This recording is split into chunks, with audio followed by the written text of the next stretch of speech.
Bonjour.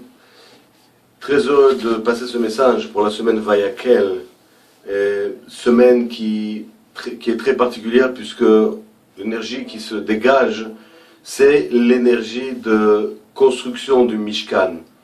Mais on a déjà, il y a 2 semaines auparavant, on a entendu dans la portion Teruma qu'on parlait aussi de la construction du Mishkan. C'est comme une répétition de cette même portion, à la seule différence que cette fois, Moïse demande les dons des enfants d'Israël uniquement sans les rêvraves. C'est-à-dire de ne pas recevoir de tout le monde, mais de certaines parties du peuple seulement, que certaines personnes qui pourront donner, mais pas à tout le peuple. Ce qui s'est passé, c'est que quand il y a eu la sortie d'Égypte, d'abord très peu des enfants d'Israël sont sortis d'Égypte, et c'est pas tout le monde, et aussi avec eux sont sortis ce qu'on appelle les rêvraves, c'est une partie de gens qui étaient aussi qui pratiquaient la magie noire, qui avaient aussi des pratiques négatives, parce qu'ils ont vu tous ces miracles. Alors ils ont décidé de se rallier aux enfants d'Israël, ils ont vu qu'il y avait quelque chose de particulier, de spécifique, donc ils ont voulu aussi être part de ça et partir d'Égypte, et donc pour aller dans le désert pendant ces 40 années. Et donc dans ce désert, on sait qu'on a construit le Mishkan, et ce Mishkan a commencé à être construit pendant la portion de Trouma. Tout a été jeté pour recommencer. Pourquoi? Parce que cette fois-ci, il fallait recevoir les dons uniquement des enfants d'Israël. Quand on parle des enfants d'Israël, bien sûr, j'insiste là-dessus, on ne parle pas d'une appartenance à une religion, ça n'a rien à voir avec le judaïsme. Juif n'est pas spécifique enfant d'Israël, mais on parle d'un niveau de conscience où des personnes font un travail spirituel réel, à savoir des personnes qui essayent de se rapprocher de la lumière du Créateur, pas uniquement avec des prières, mais spécifiquement avec le désir profond de comprendre les secrets de l'univers et de créer une transformation à l'intérieur de soi-même. Maintenant, pourquoi est-ce que Moïse, il crée le mot Vayakel, ça veut dire réunir. Pourquoi on parle de séparation si on veut réunir? Le secret, il est là, c'est que on est dans un monde où le bien et le mal sont confondus. Les deux sont confondus. La difficulté qu'on a dans ce monde, c'est de séparer entre le bien et le mal. De voir ce qui est bien et ce qui n'est pas bien à l'intérieur de soi-même, et de voir ce qui est bien et ce qui n'est pas bien à l'extérieur de soi-même. Qu'est-ce qui est bien pour nous et ce qui n'est pas bien pour nous. De comprendre que on a tous une appartenance à une famille. Quand je parle famille, ce n'est pas une famille biologique, mais famille de conscience spirituelle, des vrais amis, des amis qui sont au même niveau de conscience. Et ça ne se passe pas comme ça habituellement parce qu'on ne sait pas faire cette séparation. On ne sait pas choisir son entourage. Et c'est le problème qu'on a. Si on arrive à mieux comprendre qui on est, alors on a plus de chances de s'en sortir. Pourquoi? Parce que le Zohar explique dans cette paracha que on ne peut pas mélanger l'obscurité et la lumière. Ça ne peut pas cohabiter ensemble. Il y a un problème. Pourquoi il y a un problème? Parce que si la lumière et l'obscurité cohabitent ensemble, l'obscurité finit par absorber la lumière. Et donc on doit séparer l'obscurité de la lumière. Et si on n'arrive pas à faire cette séparation, alors ce qui se passe, c'est que finalement on est happé, on n'arrive pas à grandir et à changer, à s'élever au niveau spirituel, à s'élever dans sa vie, à s'élever dans tout ce qu'on fait dans ce monde-là, dans son travail, dans ses relations, etc., etc.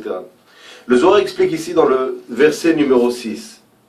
Il dit comme ça: Begin dea bezimna de chaiva ishtakachu inun chaside vezakai de mishtakrin beinayu mitpasin bechoveon veaukumua kegavna da el male hahu irvuvia de itrabru beu beIsraël la itanshu Israël al ovada de egla. Mishum ki bezman shnimsa rishaim. Donc au moment où il y a des gens, dans un temps où il y a de la négativité, elo chasedim et tzadikim, même si c'est des gens qui sont de haut niveau spirituel, qui sont forts spirituellement, qui comprennent beaucoup de choses, nitfasim be'avonam kevar ha'amidu. Qu'est-ce qui se passe? Ces gens spirituels, ils sont aussi pris, s'ils sont inclus dans une population où il y a et je vais bien m'expliquer par rapport à ça, parce que je veux pas le but c'est pas de se séparer des gens. Mais si on est inclus dans une population qui sont inclus, ça veut dire comme on est proche de gens qui sont eux-mêmes pas dans le même niveau de conscience que nous, mais un niveau plus bas, alors on porte sur soi ce poids c'est comme de la négativité. Pour nous, on doit se dégager de ça. Et qu'est-ce que ça veut dire? Il faut comprendre qu'on vit dans un monde où on doit savoir que quand on reçoit, pourquoi Moïse ne reçoit pas l'argent de tout le monde pour faire le Mishkan? Parce qu'il faut comprendre que même un don de quelqu'un, si la personne a une conscience négative ou limitée, ça limite les possibilités. Même quand on mange de quelque chose, de quelqu'un, on sait que très bien dans la nourriture, c'est pas avec le plat lui-même, mais la conscience qu'il y a dedans, c'est le plus important. Si quelqu'un il a fait un plat avec beaucoup de haine dedans et qu'on mange ça, alors ça va nous atteindre automatiquement. De la même manière, si maintenant on écoute, vous savez, il y a beaucoup de gens qui écrivent des livres de choses vraies, mais qu'est-ce qu'on reçoit de ces livres? C'est quoi? C'est l'information qui est à l'intérieur. Il y a beaucoup d'informations dans Google.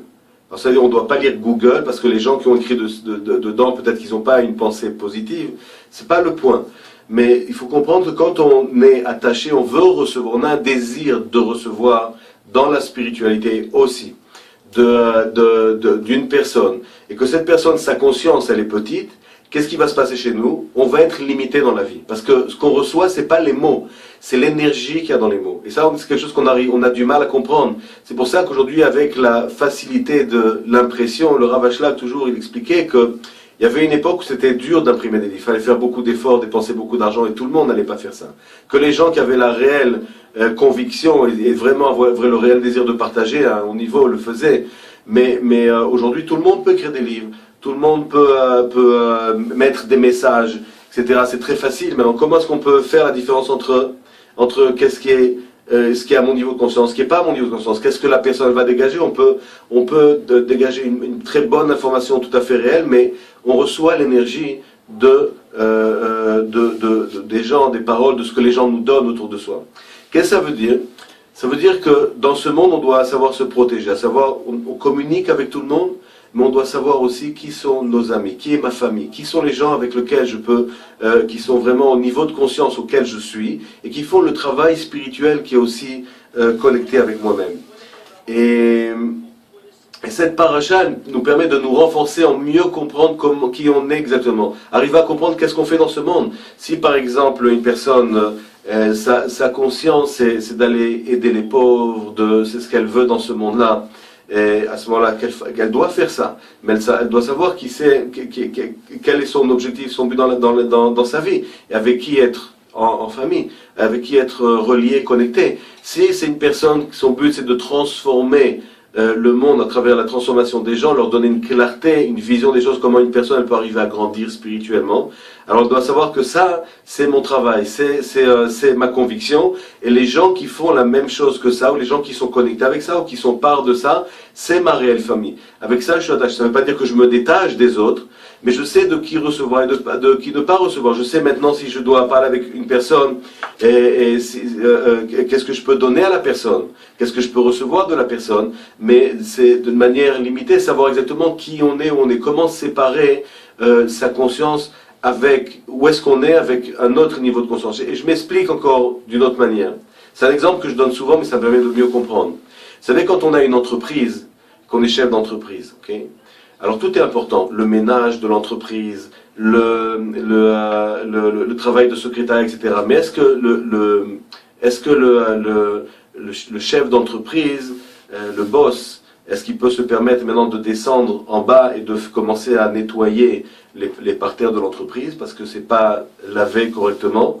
Si lui il se permet de faire ça et d'injecter du temps et de l'énergie, c'est une action positive, mais pour lui, c'est quelque chose qui est mal pour lui. Pourquoi? Parce que ça va détruire l'entreprise. Dans la mesure où ce temps qui est important, il peut recevoir des contrats qui vont apporter des millions d'euros pour l'entreprise. Ce temps-là qui coûte cher, il va perdre ces contrats-là, et ça risque, au bout d'un moment, l'entreprise elle risque de couler. Donc c'est de savoir exactement quelle conscience on a et où on se trouve. Quel est le travail qu'on a à faire dans ce monde? C'est être capable d'avoir la force de faire la distinction. Vayakel, c'est oui mettre des séparations entre les gens, entre les idées, entre savoir qui on est et qui on n'est pas, à quoi on appartient exactement.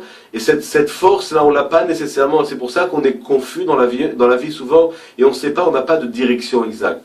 Et donc, à travers cette semaine, semaine, on a cette énergie pour être capable de mieux comprendre comment arriver à comprendre qui on est, où est-ce qu'on se trouve, et faire la séparation des choses, avoir la force de vraiment créer cette séparation. Je vous souhaite une excellente semaine, et je vous dis à très bientôt, à la semaine prochaine, j'espère.